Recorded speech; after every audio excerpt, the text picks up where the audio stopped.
La Chine compte 5 montagnes sacrées qui correspondent aux 5 points cardinaux chinois et aux 5 éléments.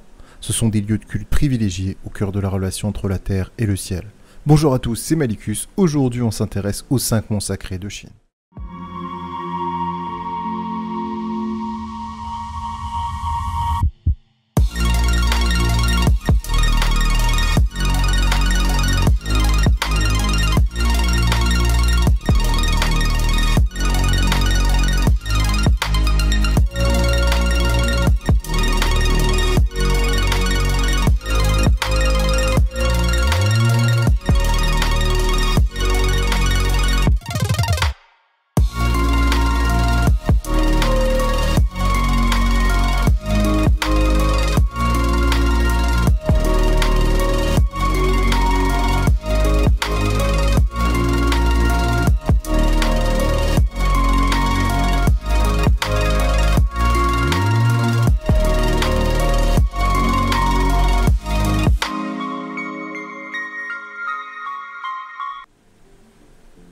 Partie 1. Introduction au mont sacré.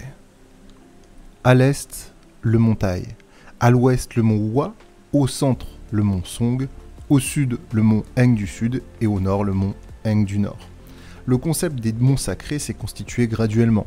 Il apparaît bien structuré durant les dynasties du nord et du sud, en 220 et 280 après Jésus-Christ, avec notamment 2 religions importantes, le bouddhisme et le taoïsme. A noter que tout empereur fils du ciel devait s'y rendre pour affirmer son mandat céleste. Un proverbe chinois nous dit « Si le mont Tai est stable, alors tout le pays l'est aussi ». Le mont Tai représente le bois, il est l'ancêtre des monts sacrés et la montagne la plus connue sur Terre, aussi puissante qu'une forteresse. Le pic de l'empereur de Jade culmine quant à lui à 1545 mètres. On l'aperçoit la plupart du temps voilé par une masse nuageuse. Il est surnommé le rassembleur des nuées et il a aussi une réputation de pourvoyeur de pluie. Associé à l'aurore, le levant qui préside au renouveau, le mont Tai, il rassemble et distribue des souffles vivifiants. Il est important par son histoire et par sa signification culturelle. Les pèlerins visitent ces temples perchés depuis 3000 ans. La légende dit que ceux qui atteignent le sommet du pic sacré de l'empereur de Jade, qui est un théâtre d'ascension nocturne, vivront jusqu'à 100 ans. Il s'agit donc, pour ce mont Tai, d'un haut lieu de dévotion. L'empereur s'y rendait hommage au ciel et à la terre. La moindre fausse note sur un site aussi stratégique de la symbolique du pouvoir pouvait mettre le trône en péril. Partie 2. Le nombril de la terre et le magnifique. Au centre du carré formé par les 4 monts cardinaux, le mont Song surplombe la rive sud du fleuve Jaune. Il représente la terre et symbolise le nombril du monde. C'est un lieu sacré dans lequel les 3 religions bouddhistes, taoïstes et confucianistes se retrouvent. Il comprend 36 pics dont le plus élevé culmine à 1512 mètres. Il fut le mont le plus visité par les empereurs. Yu le Grand, fondateur de la première dynastie chinoise, l'appela le mont Altier. En 110 avant Jésus-Christ, Wu, l'empereur des Han de l'Ouest, y fit installer 2 piliers commémoratifs en la mémoire de Nu Jiao, l'épouse de Yu le Grand qui fut transformée en rocher. Le pèlerinage le plus important concernant ce mont fut celui de la seule impératrice de l'histoire chinoise, Yu Zetian, dont le règne dura de 684 à 704 après Jésus-Christ. Le mont abrite de nos jours le monastère Shaolin, au lieu des arts martiaux. À l'ouest, le mont Hua, mont de la splendeur, 2155 mètres, représente le métal. Il est le plus élevé des monts sacrés. Depuis l'Antiquité, il n'y a qu'un seul chemin long de 15 km qui mène au mont Hua. Cette montagne est vénérée et parallèlement au culte officiel, elle accueille de nombreux temples et de sanctuaires taoïstes. Partie 3. Le mont de la Balance et le mont Pérenne. Le mont dit mont Heng du sud est le mont de la Balance. Il représente l'eau. Il est composé de 72 sommets.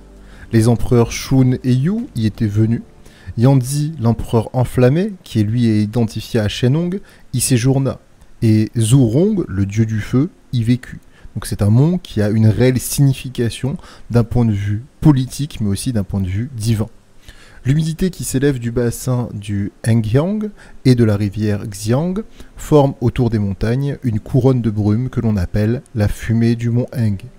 Tandis que le Heng du sud représente l'eau, eh bien le Heng du nord représente le feu. On appelle ces monts le mont Pérenne. Elles forment une muraille qui court du nord à l'est.